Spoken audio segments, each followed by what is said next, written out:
जय श्री कृष्ण। राधे राधे दोस्तों, आज मैं जो लड्डू गोपाल की सत्य घटना आप लोगों के साथ शेयर करने वाली हूँ, उसे सुनकर आपको बहुत दुख होगा, आंखों में आंसू आ जाएंगे।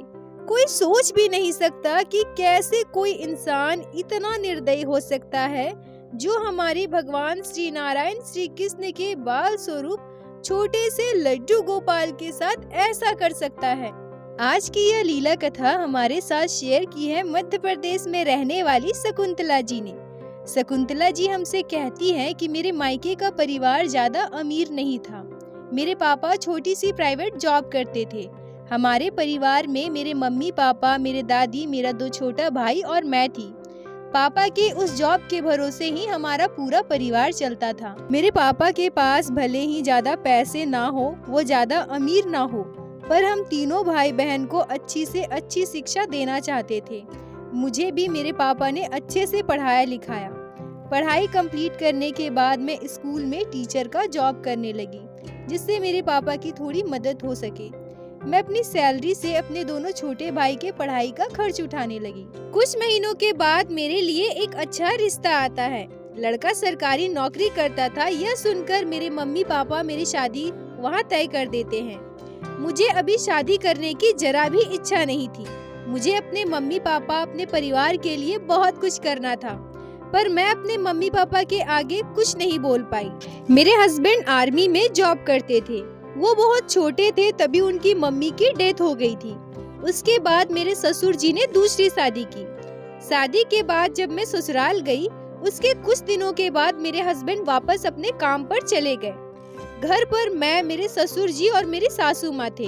उनका एक बेटा था जो कि 15 साल का था और बाहर रहकर पढ़ाई करता था।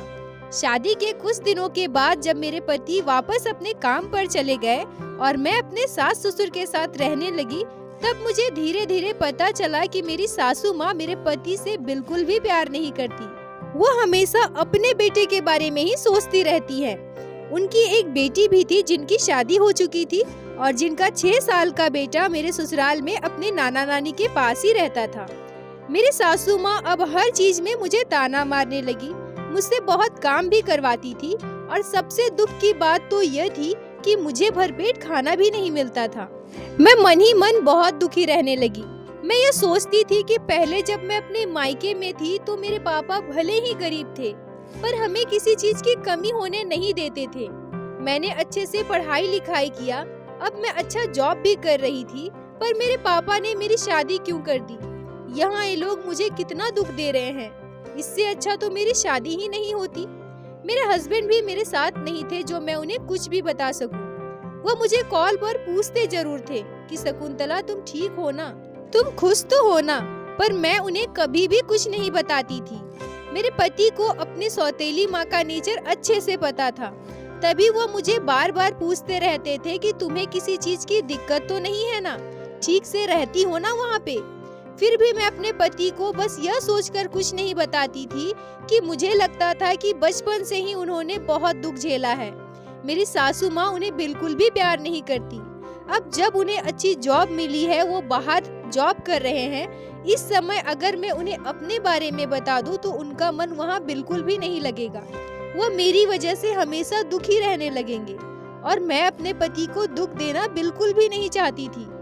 कभी कभी मैं सोचती थी कि मैं अपने मायके जाकर रहने लगूं और जब मेरे पति वापस आएंगे तब मैं भी वापस आ जाऊंगी। पर मुझे अपने मायके की स्थिति पता थी।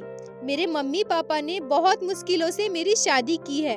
मैं फिर से वापस जाकर अपने पापा को और दुख देना नहीं चाहती थी। उन्हें कभी भी अपने हालत के बारे में नहीं बताती थी। मैं हर दुख को सहकर चुपचाप अपने ससुराल में रहने लगी। ऐसे ही दिन बीतने लगे। मैंने अपने मायके में कभी भी पूजा पाठ नहीं की थी। मैं अपने मम्मी को पूजा पाठ करते हुए देखती थी। मैं देखती थी कि जब भी मेरे परिवार में कोई मुसीबत आती थी तो मेरी मम्मी भगवान के आगे हाथ जोड़कर उन्हें सब कुछ बताती थी और उनसे प्रार्थना करती थी। अब मैं भी प्रतिदिन अपने ससुराल में पूजा पाठ करने लगी, भगवान के आगे प्रार्थना करने लगी। मेरी भक्ति भगवान के प्रति बढ़ने लगी। वैसे ही एक दिन मुझे YouTube पर लड्डू गोपाल का एक वीडियो देखा। लड्डू गोपाल का वीडियो देखते देखते, उनकी लीला कथा सुनते सुनते मेरे मन में एक विश्वास जागी। कि मैं भी लड्डू गोपाल की सेवा करूं, तो वह मेरे साथ हमेशा रहेंगे। यहाँ ससुराल में तो मुझसे बात करने वाला भी कोई नहीं है। अगर मैं लड्डू गोपाल की सेवा करूंगी तो मैं उनसे बात भी कर सकूंगी, अपने सारे दुख भी लड्डू गोपाल को बता सकूंगी। मैं जब भी अपने ससुराल में पूजा पाठ करती थी तो मेरी सासू माँ मुझे ताना मारा करती थी कि घर के पूरे काम छोड़कर अब यह महारानी पूजा कर रही है। मुझे पता था कि अगर मैं अपनी सासू माँ को बताऊंगी कि मुझे लड्डू गोपाल की सेवा करनी है तो वह मुझे कभी भी इसकी इजाजत नहीं देगी। इससे अच्छा मैं उन्हें बिना बताए ही लड्डू गोपाल को अपने घर लेकर आऊं। यह सोचकर मैं सामान लेने के बहाने बाजार जाती हूँ और वहाँ से एक छोटे से प्यारे से लड्डू गोपाल का विग्रह लेकर आती हूँ। मैंने कभी भी यह नहीं सोचा था कि मैं लड्डू गोपाल की सेवा करूँगी तो मेरी सारी मुसीबतें खत्म हो जाएगी। बस मैं यह सोचती थी कि लड्डू गोपाल के आ जाने के बाद मेरा अकेलापन दूर हो जाएगा। कोई ऐसा होगा इस घर में जिससे मैं बात कर सकूंगी, अपना हर सुख दुख बांट सकूंगी। मेरे पास जितने भी पैसे थे उसी से एक छोटा सा लड्डू गोपाल का विग्रह लेती हूँ। साथ ही लड्डू गोपाल के लिए 2 पोशाक, कुछ ज्वेलरी और एक छोटा सा बेड लेकर आती हूँ। घर आने के बाद डरते हुए अपने सासू माँ के पास जाती हूँ और उन्हें अपने लड्डू गोपाल को दिखाती हूँ। लड्डू गोपाल को देखकर सबसे पहले मेरे ससुर जी कहते हैं कि ये क्या है बहू, हमारे घर पर तो कोई लड़की नहीं है, छोटी बच्ची नहीं है जिसके लिए तुम ये गुड़िया लेकर आई हो। मैं अपने ससुर जी से कहती हूँ कि नहीं पिताजी, ये कोई गुड़िया नहीं है, ये कोई मूर्ति भी नहीं है, यह मेरे लड्डू गोपाल है। यह साक्षात श्री कृष्ण के बाल स्वरूप है, इनमें भी प्राण है। मुझे इनकी सेवा करनी है। यह बिल्कुल हमारे घर में एक छोटे बच्चे के समान रहेंगे। मेरी यह बात सुनकर पहले मेरे ससुर जी हंसने लगे और उन्हें हंसता देखकर मेरी सासू माँ भी हंसने लगी और कहती है कि अरे बहू, मुझे तो पता ही नहीं था कि इतनी पढ़ी लिखी लड़कियां भी भगवान को मानती है। अब तुम यह मूर्ति को भगवान बता रही हो, यह तो आश्चर्य करने वाली बात है ना। यह बोलकर मेरे ससुर जी और मेरी सासू माँ जोर जोर से हंसने लगे। तभी मेरी ननद का 6 साल का बेटा बिट्टू वहाँ आता है और लड्डू गोपाल को लेने की जिद करने लगता है। मैं बिट्टू को समझाती हूँ कि बाबू, ये भगवान है, हमें इनकी पूजा करनी चाहिए, ये खेलने के लिए नहीं है। पर वो बिल्कुल भी नहीं मानता और जिद करने लगता है।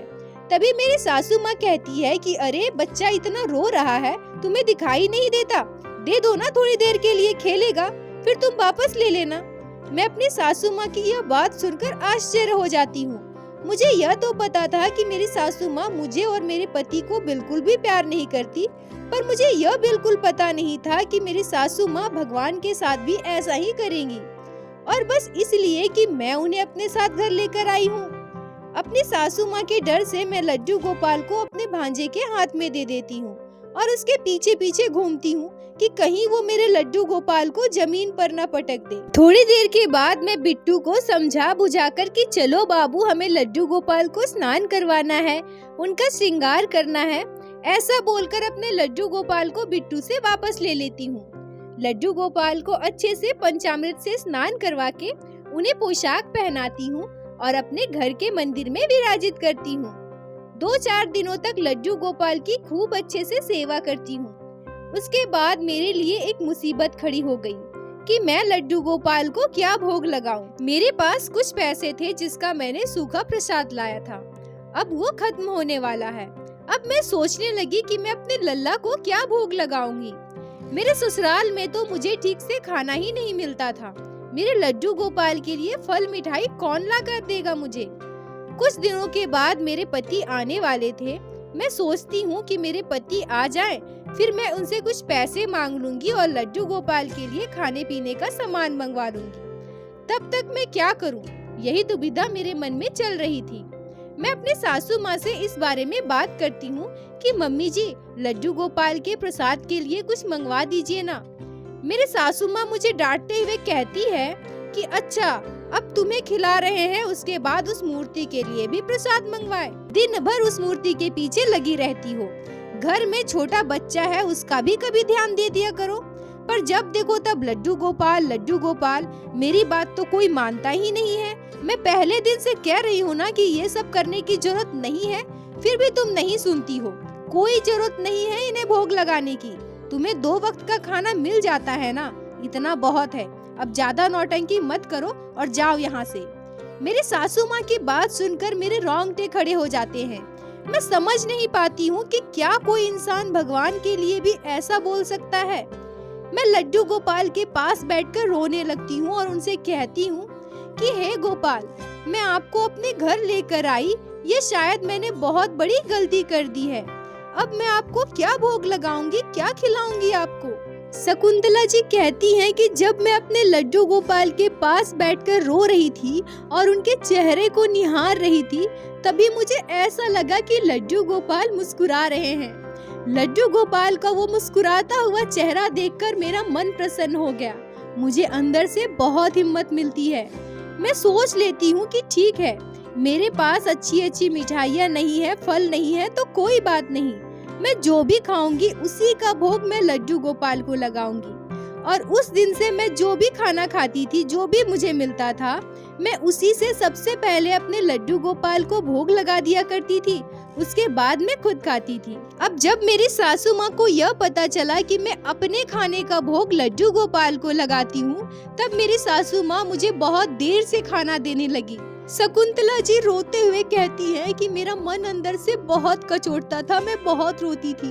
मैं अपने लड्डू गोपाल से कहती थी कि हे गोपाल, यह मेरी कैसी किस्मत है जो मैं आपको समय पर 2 वक्त का भोग भी नहीं लगा सकती। मेरे साथ साथ अब मेरे लड्डू गोपाल को भी मेरे ससुराल में दुख मिल रहा था, जो मुझे बिल्कुल भी बर्दाश्त नहीं हो रहा था। मैं लड्डू गोपाल को घर लेकर आई हूँ, यह बात मैंने अपने पति को बताई थी। मेरे पति कॉल पर मुझसे पूछते रहते थे कि लड्डू गोपाल कैसे हैं, तुम कैसी हो। मैं हमेशा ये बताती थी कि मैं ठीक हूँ, पर मन ही मन सोचती थी कि आप बस एक बार घर वापस आ जाइए। मैं लड्डू गोपाल की जरूरत की सारी चीजें खरीद लूंगी और आपसे कुछ पैसे भी मांग लूंगी। मैं लड्डू गोपाल के मात्र 2 पोशाक ही लेकर आई थी, इसीलिए मैं घर पर लड्डू गोपाल के लिए पोशाक बनाने लगी। पर लड्डू गोपाल के लिए मेरा पोशाक बनाना भी मेरी सासू माँ को बिल्कुल पसंद नहीं था। एक दिन जब मैं लड्डू गोपाल के लिए पोशाक बना रही थी, उस दिन मेरी सासू माँ गुस्से में आती है और कहती है, तुम्हें दिन भर और कोई काम नहीं मिलता है क्या, जो तुम ये सब बेफिजूल के काम लेकर बैठी रहती हो। हटाओ ये सब मेरी नजरों के सामने से। दिन भर बस लड्डू गोपाल। ये कहकर मेरी सासू माँ वो पोशाक जो मैं लड्डू गोपाल के लिए बनाई थी उसे छीन लेती है और जाकर डस्टबिन में फेंक देती है। मुझे बहुत दुख होता है, पर मैं क्या करती। मैं बस अपने लड्डू गोपाल के आगे बैठकर रोती रहती हूँ कि हे लड्डू गोपाल, ना मैं आपको 2 वक्त का भोग लगा सकती हूँ, ना ही मैं आपको अच्छी अच्छी पोशाक पहना सकती हूँ। ये सब मेरी गलती है। मैं आपको अपने घर क्यों लेकर आई। मेरी सासू माँ का अत्याचार मेरे लड्डू गोपाल के प्रति और भी ज्यादा बढ़ने लगा। वो मुझसे बहुत काम करवाने लगी, जिससे कि मैं लड्डू गोपाल की सेवा न कर सकूं। मुझे खाना भी समय पर नहीं देती थी और रोटियां भी मुझे बहुत कम देने लगी। मैं हर दुख को सहकर अपने लड्डू गोपाल पे सब कुछ छोड़ देती थी कि मेरे किस्मत में जो भी होगा अब मेरे लड्डू गोपाल ही संभालेंगे। ऐसे ही दिन बीत रहे थे। एक दिन मेरे जीवन में ऐसा आया जिसने मेरे जीवन को बिल्कुल ही बदल दिया और मेरे जीवन से सारी खुशियाँ लेकर चला गया। मैं प्रतिदिन शाम को अपने लड्डू गोपाल को लेकर छत पे जाया करती थी। मैं सोचती थी कि दिन भर मेरे लड्डू गोपाल एक ही जगह पर बैठे बैठे बोर हो जाते होंगे। जब मैं छत पे कपड़े उठाने जाती थी और उसे फोल्ड करती थी, उस समय मैं अपने लड्डू गोपाल को अपने साथ लेकर जाती थी, छत पर बैठा देती थी और मैं अपना काम करती थी। उस दिन मेरे पीछे पीछे मेरी सासू माँ, मेरे ससुर जी और मेरे ननद का बेटा भी गया, जबकि वो लोग कभी भी छत पर उस समय नहीं जाते थे। वो लोग आंगन में बैठा करते थे या तो टीवी देखा करते थे। मेरे ननद का बेटा लड्डू गोपाल को गोद में लेने के लिए जिद करने लगा, जबकि पहले दिन के बाद कभी भी उसने लड्डू गोपाल की तरफ देखा भी नहीं था। कभी लड्डू गोपाल को गोद में लेने की जिद भी नहीं की, पर आज वो बहुत जिद करने लगा। मैं उसे समझाती हूँ कि बाबू, ये छोटे से लड्डू गोपाल हैं, आपके गोद से गिर जाएंगे ना, आप दूर से इनके साथ खेलो। पर वो बहुत ज्यादा जिद करने लगा। तभी मेरे ससुर जी मुझे डांटते हुए कहते हैं कि अरे, छोटा सा बच्चा तब से रो रहा है, तुम 2 मिनट के लिए अपने लड्डू गोपाल को उसे नहीं दे सकती हो। बिट्टू तब से रो रहा है, ये तुम्हें दिखाई नहीं दे रहा? और उस मूर्ति के लिए तुम्हारे मन में इतना प्यार? मैं अपने ससुर जी की यह बात सुनकर डर जाती हूँ और उन्हें मना नहीं कर पाती। मैं बिट्टू के गोद में लड्डू गोपाल को दे देती हूँ और वहीं बैठी रहती हूँ ताकि बिट्टू लड्डू गोपाल को जमीन में न पटक दे। पर शायद मेरे ससुर जी और मेरे सासू माँ का इरादा तो कुछ और ही था। तभी मेरे ससुर जी मुझसे कहते हैं कि बहू, जाकर हमारे लिए चाय लेकर आओ, जबकि थोड़ी देर पहले ही उन्होंने चाय पी थी। मैं उनसे कहती हूँ कि ठीक है, मैं अभी लाती हूँ। यह बोलकर मैं बिट्टू के गोद से लड्डू गोपाल को लेने लगती हूँ। तभी मेरी सासू माँ कहती है कि अरे, खेल रहा है तो खेलने दो ना, तुम चाय लेकर आओ। हम लोग तो यहाँ है ना, क्या करेगा, खा जाएगा तुम्हारे लड्डू गोपाल को। यह सुनकर मैं और कुछ नहीं बोल पाती और चुपचाप किचन में चाय बनाने चली जाती हूँ। पर जब मैं चाय लेकर वापस आती हूँ तो वहाँ का दृश्य देखकर मैं आश्चर्य हो जाती हूँ। मैं देखती हूँ कि बिट्टू ने लड्डू गोपाल को जमीन में सुला दिया है और मेरे गोपाल की सारी ज्वेलरी बिट्टू उतार रहा है। मैं दौड़कर जाकर लड्डू गोपाल को जमीन से उठाती हूँ और अपने सीने से लगा लेती हूँ। मैं बिट्टू को थोड़ा डांटते हुए कहती हूँ कि बिट्टू, ये आप क्या कर रहे हैं? लड्डू गोपाल को जमीन पर क्यों सुला दिया? और आप ये क्या कर रहे थे? मैंने आपको बताया था ना बाबू, ये भगवान है, भगवान के साथ ऐसा नहीं करते। जब मैं लड्डू गोपाल को बिट्टू के हाथ से ले रही थी तो बिट्टू रोने लगा। इस बात पर मेरी सासू माँ बहुत गुस्सा करती है और मेरे पास आकर कहती है कि ये क्या है बहू, तुम बच्चे को डांट रही हो? क्या किया है उसने जो तुम उसे इतना बात सुना रही हो? मैं डरते हुए अपने सासू माँ से कहती हूँ कि देखिए ना माँ जी, बिट्टू लड्डू गोपाल को जमीन में सुला दिया था। मेरी सासू माँ कहती है कि हाँ तो क्या हो गया, पर इसमें इतना चिल्लाने वाली, इतना दुखी होने वाली कौन सी बात है? तुम पागल वागल हो गई हो क्या, जो इस मूर्ति के पीछे इतना परेशान हो? मेरी सासू माँ की यह बात सुनकर मेरे आँखों में आंसू आ जाते हैं और मैं उनसे कहती हूँ कि नहीं माँ जी, ऐसी बात नहीं है। मैं बिट्टू को डांट नहीं रही थी, बस मैं उसे मना कर रही थी ताकि वो आगे ऐसी गलती ना करे। छोटा बच्चा है ना, अगर हम उन्हें आज नहीं डांटेंगे तो वो कल फिर से ये गलती करेगा। मेरी सासू माँ गुस्से में कहती है कि अच्छा, अब तुम हमें सिखाओगी? तुम्हें पता है बिट्टू हमारे पास बचपन से है, इसको हमने कितने लाड प्यार से पाला है और आज तुम इस मूर्ति की वजह से बिट्टू को इतना डांट रही हो? क्या हो गया है, जमीन में सुला दिया है तो इस मूर्ति का शरीर घिस तो नहीं गया है ना? मैं अपने सासू माँ से कहती हूँ कि मम्मी जी, ये भगवान है, श्री कृष्ण श्री नारायण के बाल स्वरूप है, इनमें भी प्राण है मम्मी जी। अगर आप मानो तो यह साक्षात हमारे घर में विराजित होते हैं। जैसे हमारे लिए बिट्टू है ना, वैसे ही ये भी हमारे घर में छोटे बच्चे की तरह रहते हैं। मेरी यह बात सुनकर मेरे ससुर जी और मेरे सासू माँ दोनों हंसने लगे और कहते हैं कि अच्छा, जैसा बिट्टू है वैसा ये भी है। तो देखो, तुमने बिट्टू को डांटा तो ये कितना रोया। बिट्टू ने जब इस मूर्ति को जमीन पर पटक दिया तो यह मूर्ति क्यों नहीं रोई? मेरे सासू माँ की यह बात सुनकर मैं खुद को रोक नहीं पाती और मेरे आंखों से आंसू गिरते रहते हैं। मैं रोते हुए कहती हूँ कि ठीक है मम्मी जी, आपको विश्वास नहीं करना है तो मत कीजिए। यह कहकर मैं अपने लड्डू गोपाल को लेकर आने लगती हूँ। तभी मेरी सासू माँ मेरे हाथ से मेरे लड्डू गोपाल को छीन लेती है और कहती है कि नहीं नहीं बहू, अब तो इन्हें रोकर दिखाना ही पड़ेगा ना। बिट्टू भी तो अभी कितना रोया है, तो ये क्यों नहीं रोएगा? तभी मेरे ससुर जी मेरी सासू माँ की हाथ से लड्डू गोपाल को छीन लेते हैं और कहते हैं कि रुको रुको बहू, अभी तुम्हारे लड्डू गोपाल को रुलाता हूँ।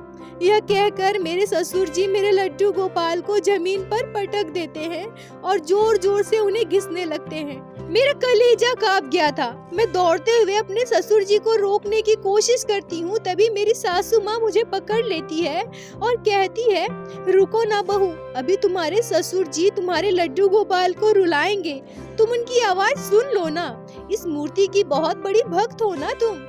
मैं बहुत रोती हूँ, उन दोनों से कहती हूँ कि मेरे लड्डू गोपाल के साथ ऐसा मत कीजिए। पापा जी, मेरे लड्डू गोपाल को छोड़ दीजिए। मेरे ससुर जी और मेरी सासू माँ हंसते रहते हैं और मेरे ससुर जी बार बार लड्डू गोपाल को जमीन में घिसते रहते हैं और कहते हैं कि अभी तक नहीं रोए, कहाँ है तुम्हारे भगवान, कहाँ है तुम्हारे छोटे से बच्चे, इसे रोने के लिए बोलो ना। शकुंतला जी कहती है कि मैं जैसे तैसे खुद को छुड़ाकर अपने ससुर जी के पास जाती हूँ और उनसे कहती हूँ कि पिताजी मुझे मेरे लड्डू गोपाल वापस दे दीजिए। मैं उनके पैर पकड़ लेती हूँ। तभी मेरे ससुर जी कहते हैं कि अरे बहू, तुम्हारे लड्डू गोपाल तो अभी तक नहीं रोए हैं। यह कहते हुए अचानक से मेरे ससुर जी मेरे लड्डू गोपाल को छत से नीचे हमारे घर के पीछे तरफ फेंक देते हैं। मेरा खुद का बच्चा तो मेरे पास नहीं था, पर मुझे ऐसा लगा कि जैसे किसी ने मेरे बच्चे को मुझसे दूर कर दिया। इतनी यातना, इतनी दुख मेरे बच्चे को।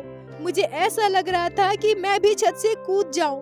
मैं दौड़ते हुए नीचे की ओर भागती हूँ और अपने घर के पीछे तरफ जाती हूँ। मैं अपने लड्डू गोपाल को ढूंढने लगती हूँ। छोटे छोटे पौधे के बीच, घास के बीच मेरे लड्डू गोपाल मुझे नहीं मिल रहे थे। मैं उन्हें ढूंढते रहती हूँ। तभी मुझे मेरे लड्डू गोपाल दिखाई देते हैं। मैं दौड़कर वहाँ गई और अपने लड्डू गोपाल को गोद में उठाती हूँ। मेरे गोपाल के पूरे शरीर में निशान पड़ गए थे। मैं अपने लड्डू गोपाल के पूरे शरीर को अपने हाथ से सहलाती हूँ और अपने लड्डू गोपाल को लेकर अपने घर आती हूँ। तब तक मेरे ससुर जी और मेरी सासू माँ भी ऊपर से नीचे उतर चुके थे और हंसते हुए कहते हैं कि क्यों, क्या हुआ बहू, नहीं रोए ना तुम्हारे लड्डू गोपाल। मैं उनसे कहती हूँ कि आप लोगों ने आज बहुत बड़ा पाप किया है। भले ही मुझे कितना भी दुख दे दे मैं सह सकती हूँ, पर आज आपने मेरे लड्डू गोपाल के साथ जो किया है ना, इसकी सजा आप दोनों को जरूर मिलेगी। मैं रोते हुए अपने लड्डू गोपाल से माफी मांगती हूँ कि हे गोपाल, ये मुझसे बहुत बड़ी गलती हो गई जो मैं आपको अपने साथ घर लेकर आई। ना मैं आपको अच्छा भोग लगा सकती हूँ, ना ही अच्छी पोशाक पहना सकती हूँ, और आज मेरी वजह से आपको इतना दुख, इतनी यातना सहना पड़ा, और पूरे पाप की गुनहगार मैं हूँ मेरे गोपाल। मैं बिना कुछ सोचे समझे आपको अपने घर लेकर आई। मुझे माफ कर दो गोपाल, मुझे माफ कर दो। शकुंतला जी कहती है कि अब मैंने सोच लिया था कि मैं अपने पति को पूरी बात जरूर बताऊंगी, क्योंकि मुझे आज तक जो भी यातनाएं मिली मैं सह सकती थी, पर मेरे लड्डू गोपाल के साथ आज इतना कुछ हो गया, मैं ये सब बिल्कुल भी नहीं सह सकती। मेरे पति घर आए तो मैंने उन्हें पूरी बात बताई। उन्हें तो अपनी सौतेली माँ का व्यवहार पता ही था, क्योंकि वो बचपन से ही उन्हें झेलते आ रहे हैं। उन्होंने मुझसे कहा कि शकुंतला अब और नहीं, मैंने जितना दुख यहाँ रहकर झेला है, मुझे नहीं पता था कि ये लोग तुम्हारे साथ भी ऐसा ही व्यवहार करेंगे। अब बहुत हो गया, मैं जहाँ रहूँगा तुम्हें भी वहीं रखूँगा। उसके बाद मेरे पति ने मेरे सास ससुर किसी की बात नहीं मानी और मुझे अपने साथ लेकर चले गए। वहाँ जाकर अपने पति के साथ मैं बहुत खुश थी। मैं लड्डू गोपाल की सेवा बहुत ही प्यार से करती हूँ। इस घटना को बीते हुए पूरे 9 साल हो गए हैं और अब मुझे 5 साल का एक पुत्र भी है। जो जैसा कर्म करता है उसे उसका फल अवश्य मिलता है। इंसान की कर्मों की सजा उसे भुगतनी ही पड़ती है। मेरे ससुर जी और मेरी सासू माँ दोनों की मृत्यु 2 साल पहले कोरोना से हो गई। 15 दिनों के अंदर दोनों ही हमें छोड़कर चले गए। शकुंतला जी कहती हैं कि मैं यह बिल्कुल भी नहीं कहती कि मेरी सासू माँ और मेरे ससुर जी चले गए तो मुझे इस बात से बहुत खुशी है। नहीं, बिल्कुल भी नहीं। मैं ऐसा कभी भी नहीं चाहती कि किसी के साथ भी बुरा हो। सभी लोग खुश रहे, स्वस्थ रहे, यही मेरी लड्डू गोपाल से कामना है। पर जितना दुख, जितनी तकलीफ उन्होंने मेरे लड्डू गोपाल को दी थी, मेरे लड्डू गोपाल के पूरे शरीर में जख्म दिए थे, शायद उसी की सजा उन दोनों को मिली। दोनों उतनी ही तकलीफ को झेलते हुए इस दुनिया से चले गए। मेरे घर में लड्डू गोपाल की सेवा बहुत ही प्यार से होती है। मेरे पुत्र के आने से पहले ही लड्डू गोपाल मेरे जीवन में आए, इसीलिए लड्डू गोपाल मेरे पहले संतान है। मैं अपने पति और अपने दोनों बच्चों के साथ बहुत खुश हूँ। शकुंतला जी, आपका बहुत बहुत धन्यवाद जो आपने ये दिल दहलाने वाली, रोंगटे खड़े करने वाली लीला कथा हमारे साथ शेयर की, जिसको मैं हमारे इस चैनल के माध्यम से बाकी सारे भक्तों तक शेयर कर सकी। अपना साथ और प्यार ऐसे ही बनाए रखे। बोलो बाके बिहारी लाल की जय, लड्डू गोपाल की जय, जय जय श्री राधे। दोस्तों, अगर आप लोगों को आज की यह लीला कथा अच्छी लगी हो, आपके हृदय को स्पर्श की हो, तो कृपया वीडियो को लाइक करके अपने दोस्तों के साथ शेयर अवश्य करें, जिससे बाकी भक्त भी लड्डू गोपाल की इस अद्भुत लीला कथा का श्रवण कर सके। और हमारे चैनल को सब्सक्राइब करें, जिससे प्रतिदिन आप लोग हमारे चैनल पे श्री बांके बिहारी श्री लड्डू गोपाल की लीला कथाएं सुन सके। दोस्तों, यदि आपके जीवन में घटी हो कोई भी चमत्कारी घटना या लड्डू गोपाल ने कभी भी की हो कोई भी लीला जिसे आप हम सभी के साथ शेयर करना चाहते हैं, तो कृपया हमें इंस्टाग्राम पे मैसेज करें। हम आपसे कांटेक्ट करेंगे और आपकी उस लीला कथा को हमारे चैनल में बाकी सारे भक्तों के साथ शेयर अवश्य करेंगे। लड्डू गोपाल की कृपा आप पर और आपके पूरे परिवार पर बनी रहे। राधे राधे दोस्तों।